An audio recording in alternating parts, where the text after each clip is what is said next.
Welcome back. I'm your host, Lakibus Fallon, and you're watching Vulpes Nuntium. I'm so glad you could all join us for this monumental debate tonight. Today's topic, which civilization is better, our mighty empire or the underdeveloped heathens known as the Greeks? Today, defending our beautiful nation, our late emperor, Trajan. Representing the barbarians for the evening, the late not-so-great called embodiment of reason, Socrates. For the first topic of the night, we'll be discussing the art of both civilizations. More specifically, which was more innovative. Socrates, you have the floor. Thank you. Trajan, you claim your art is better. You've created nothing of your own. Augustus is just your first clone. Copying our styles and thoughts is all that you do, twisting your ideas to fit your disgusting politics. All you people did with art is use them to make people believe your ideals, just propaganda. Your columns are, even if your columns are so similar, I can't even tell them apart. You took our beautiful Doric column and took away its one defining feature. You did nothing more than dilute our beautiful culture. You Romans are just copycats, using your empire to steal culture from everyone you conquered, even taking the design of your palaces from the Egyptians with Nero and his crazy place. Our great civilization did no such thing. We did not merely dilute your culture, we made it far greater than anything you could ever create. I will admit your sculptures are superior to ours. However, the innovation and practicality in our architecture is second to none. You people couldn't make it past posts and lintels for structural framework. We made a giant Colosseum using our concrete and arches, which allowed for curvature in architecture.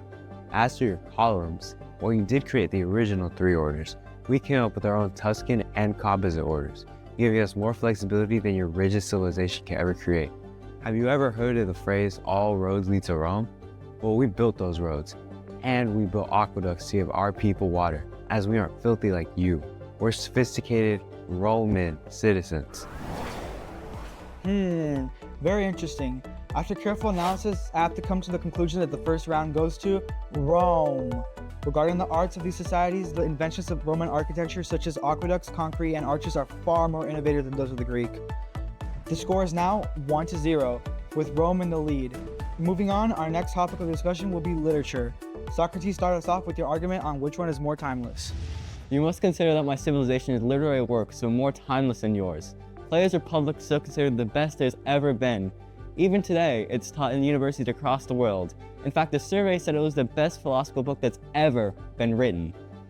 And not just getting started, our great civilization has written some of the best. The Iliad and the Odyssey, have you ever heard of it? Well, we wrote that, not your lame inspiration.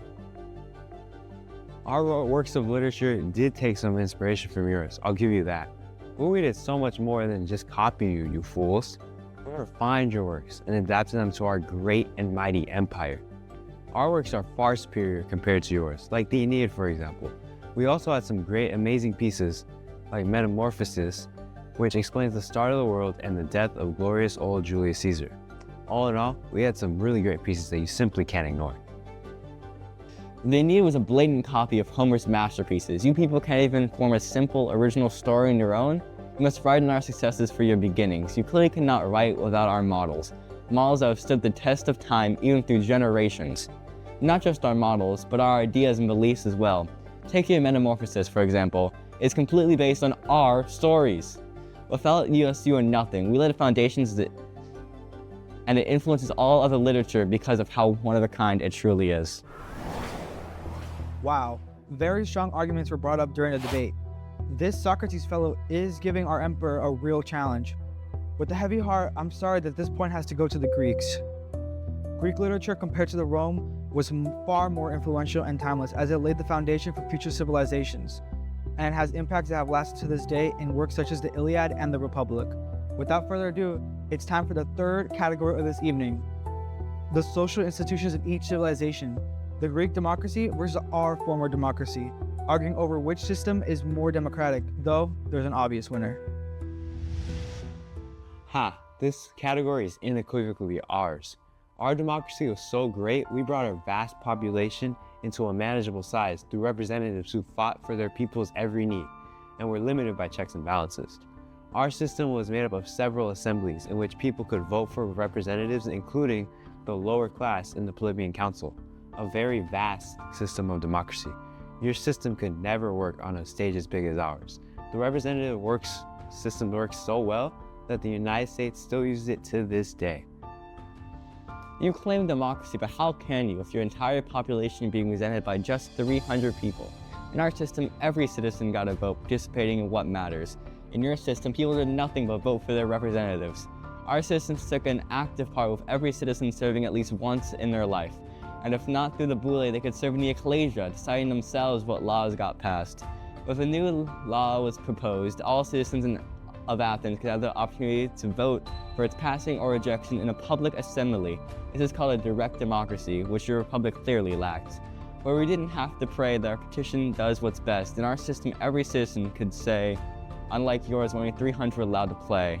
Also in the Senate, which was included in your government, exercised immense power, in which most of the time was made up of members from your privileged patrician class, not representative of your entire population.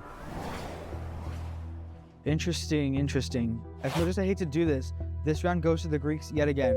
Democracy in Greek, although flawed in some aspects, remained the most democratic over societies such as Rome, for that it included systems of government in which there could be direct participation among all Athenian citizens. Now, moving on to the final round, where hopefully the Romans can make a comeback, we have philosophy. They will be discussing which civilization's philosophy was more essential to development. While you guys had some helpful ideas of philosophy, we made it far more practical for our civilization to use. Our famous Roman philosophers such as Cicero applied your ideas of Stoicism and made them practical, putting them down in writing so his son could follow them and live a more virtuous life. His culminating work was On Duty, split into 3 books, each detailing the cardinal virtues of Stoicism and how they can be applied to one's life. These include wisdom, justice, courage, and temperance. And practicing these allow character to be improved and allow for greater skills in problem solving, achieving something far beyond what the Greeks were able to do, living out your philosophies in daily life. Granted, your philosophy may be more practical, but without us you would have nothing. Philosophy wasn't even a word until we needed a way to describe the ideas of such wonderful thinkers like Thales, who created the art through his pursuit of knowledge into what makes our world work. And those like Anaximander and Anaximenes, who added and changed the great Thales' ideas to the concept of changing and creating ideas in an academic way. This method, this framework of what we think of today as philosophy. Of all these people leading and paving the way, this would never ever be possible, no matter what you Romans could come up with. Well, this has been a very enticing and captivating debate overall. After careful, maybe not so close consideration, and a clear, unfortunate victory, we have Greece as our superior civilization. While Roman architecture was far more innovative, Greek culture proved to stand the test of time in the democratic institutions, timeless literature, and the development of philosophy. Thank you all for joining us today, and despite it being a disappointing loss for us Romans, it was a very interesting debate. Until next time, take care and stay safe.